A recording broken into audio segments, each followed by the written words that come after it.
Una oportunidad para la paz en Gaza, eso es lo que busca el emisario de los Estados Unidos Oriente Próximo, Antony Blinken. Ya está en Israel para unas conversaciones que comenzaron en Doha, a las que Hamás ha decidido no asistir. En el centro de las negociaciones, un canje de rehenes israelíes por presos palestinos, rehenes de los que el grupo terrorista Hamás hasta ahora no ha entregado una prueba de vida. Soy Jenny Pérez, aquí en Berlín para Deutsche Welle.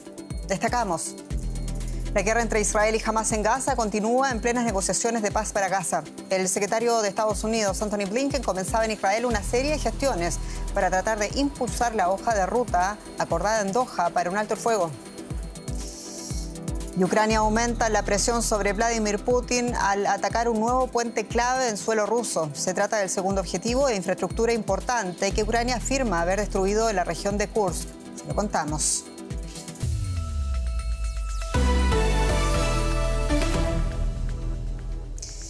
El representante del gobierno demócrata de los Estados Unidos, el secretario de Estado de los Estados Unidos, Antony Blinken, arribó esta tarde a Tel Aviv para presentar un nuevo plan para un cese al fuego en Gaza. Está previsto que Blinken, que había pospuesto su viaje debido a los conflictos en la zona, se reúna con los altos mandos militares israelíes y el primer ministro Benjamin Netanyahu. Poco antes de la llegada de Blinken, Netanyahu reiteraba que no cederá en sus demandas. Según medios israelíes, el acuerdo incluye un cese al fuego de 6 semanas y el intercambio de 33 rehenes israelíes por más de 900 prisioneros palestinos.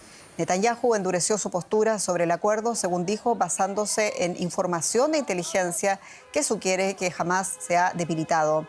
El primer ministro se muestra con ello menos optimista que el presidente de los Estados Unidos, Joe Biden, quien aseguró hoy que un acuerdo para Gaza todavía es posible.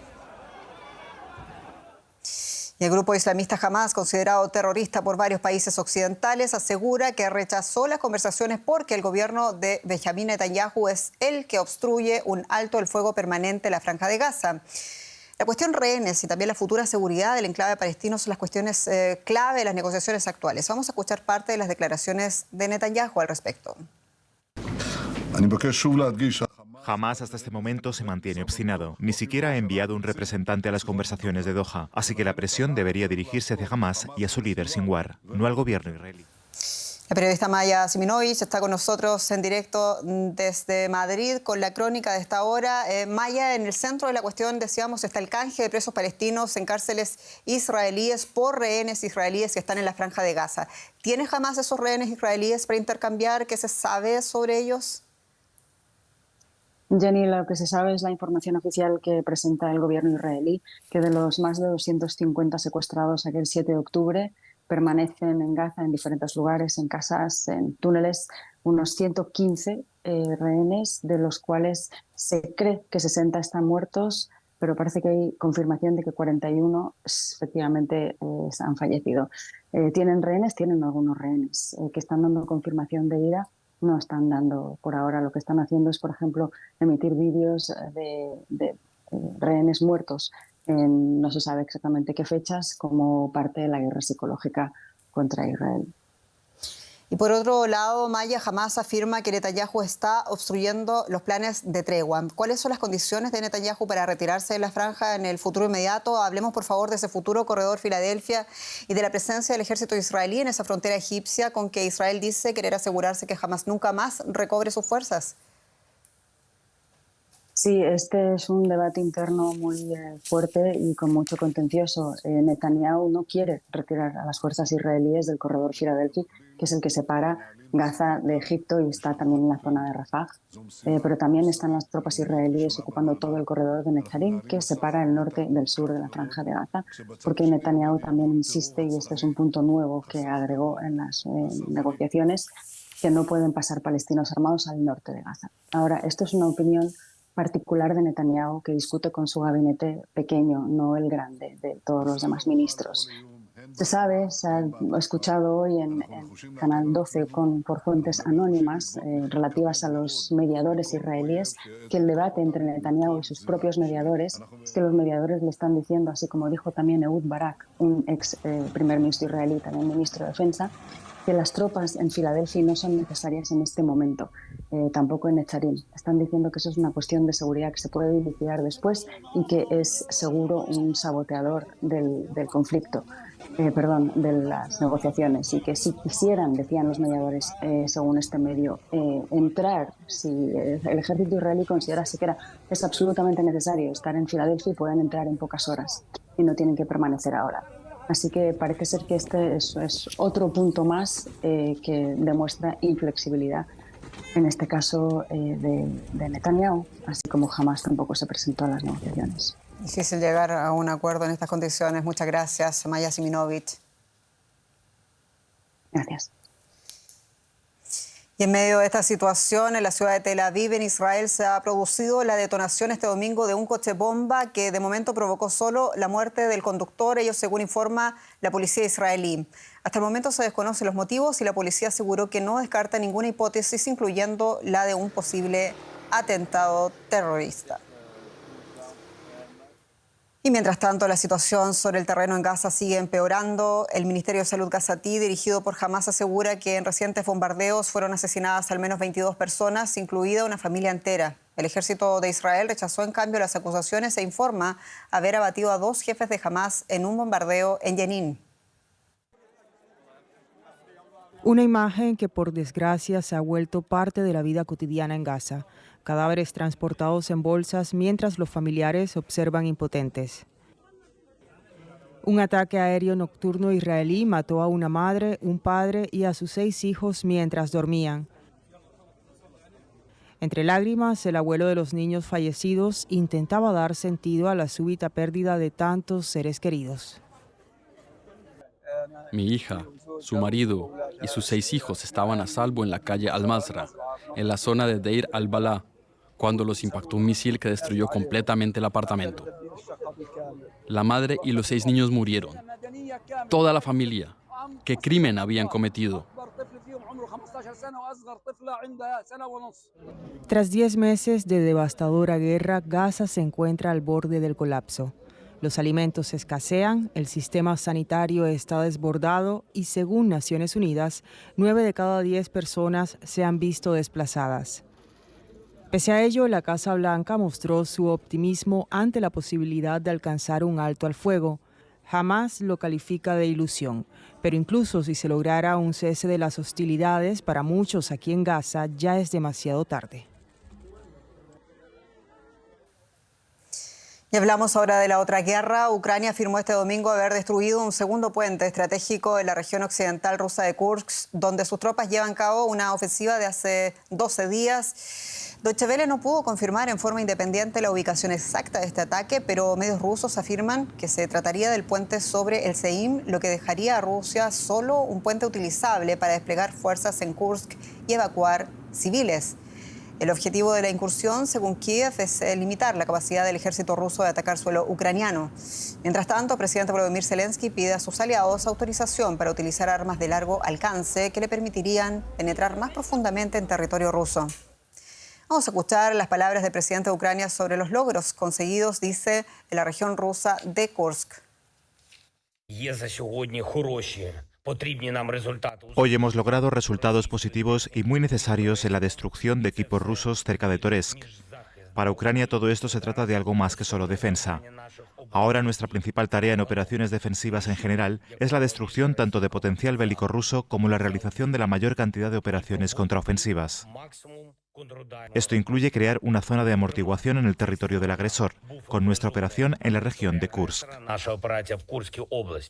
Esta es una guerra que incluye a otros actores en el mapa geopolítico. Es así como hemos visto hoy las declaraciones del presidente de Bielorrusia y estrecho aliado de Vladimir Putin, Alexander Lukashenko, quien afirmó que Ucrania ha estacionado más de 120.000 soldados a lo largo de la frontera entre los dos países.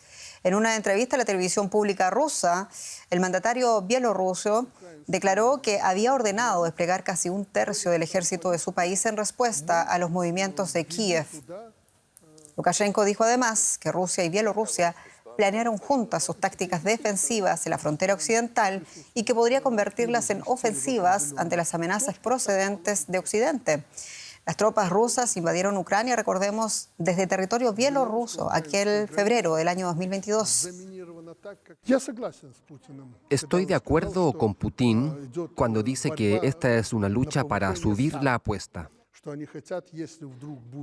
En caso de que haya negociaciones, quieren ganar una mejor posición. Este tipo de escalada por parte de Ucrania es un intento de presionar a Rusia a responder asimétricamente, por decir algo, a usar armas nucleares. Estoy seguro de que Ucrania estaría muy feliz si Rusia o nosotros usáramos armas nucleares tácticas allí. La experta en política rusa, Alexandra Sitenko, nos amplía la perspectiva. Alexandra, saludos. Y con estas declaraciones, ¿justifica acaso Lukashenko la que podría ser una nueva movilización de tropas desde Bielorrusia a Ucrania? Y de ser así, ¿con qué consecuencias en este momento de la guerra? Bueno, mira, en todo ese conjunto de acontecimientos recientes, yo veo el peligroso juego de la gallina, o sea, crear presión psicológica hasta que uno de los participantes de un conflicto se echa atrás, ofrezca un compromiso. Pero el peligro es que si nadie se echa atrás, entonces la catástrofe va a ser aún más grande. Y una incursión prolongada en Rusia que involucra a otros países como Bielorrusia significaría claramente una intensificación del conflicto y sería, antes de todo, sería una catástrofe humana, porque en ese caso la guerra sería entre tres pueblos eslavos históricamente con lazos históricamente estrechos y también incluso con lazos familiares. Y en medio de una guerra de versiones, Alexandra, Ucrania confirma un segundo puente destruido en Kursk. A estas alturas, ¿cuál es el objetivo estratégico de Kiev? Bueno, en parte ya eso fue mencionado en el informe. Yo veo dos objetivos, sí, uno militar y otro político. El objetivo militar es la interrupción del suministro de tropas rusas, destruyendo puentes, como se acaba de hacer. También ataques a la infraestructura crítica rusa, como almacenamientos de petróleo, como respuesta a los ataques rusos al suministro energético ucraniano, aunque ahí los ataques rusos son más dolorosos para Ucrania que los ucranianos para Rusia. Y el objetivo político es demostrar fuerza y mejorar la posición de Ucrania en negociaciones. El periódico Washington Post informó ayer de las conversaciones previstas, que estaban previstas este mes en Qatar, sobre un alto el fuego parcial, y representantes ucranianos entrevistados por el periódico estimaron la posibilidad de éxito de esas conversaciones como escasas, porque Rusia se encontraba en una posición de fuerza. Entonces podría ser que Ucrania quisiera demostrar su fuerza con este ataque y persuadir a Rusia para que hiciera concesiones. Sin embargo, yo no veo a Putin como una persona que haga concesiones bajo presión. Muy bien, Alexandra Sitenko, muchas gracias por tus análisis. Hasta pronto. Gracias. Y hablamos ahora de política de los Estados Unidos, porque con el atentado contra Donald Trump aún en la mente de muchos, Chicago ha movilizado a unos 2.500 policías locales para la convención demócrata que arranca este lunes. Y se espera que al menos 50.000 personas acudan al enclave político en el que Kamala Harris se va a coronar como candidata presidencial. El presidente Joe Biden será el orador principal de la primera jornada, en la que pasará el testigo de liderazgo del partido a su vicepresidenta, a Kamala Harris, quien aceptará la nominación el jueves. Con el lema "Por el pueblo, por nuestro futuro", la convención pretende consolidar el impulso demócrata que ha conseguido en menos de 2 semanas la fórmula de Harris y el gobernador Tim Walz, candidato a vicepresidente. Mucho más ha pasado este día en el mundo. Lo pasamos a revisar en el siguiente resumen de noticias. En India, miles de manifestantes salieron a protestar para apoyar a médicos y personal sanitario declarados en huelga por la violación y asesinato de una colega de un hospital de Calcuta. Cientos de médicos ocuparon las calles pese a que el sábado finalizó el paro nacional que se había convocado. Los manifestantes reclaman justicia y el fin de la violencia de género.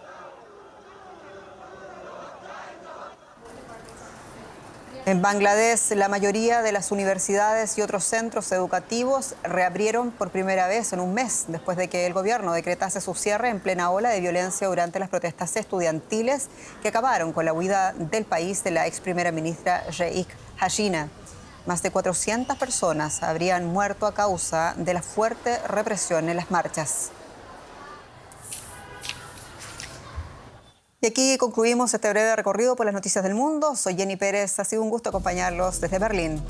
Hasta pronto.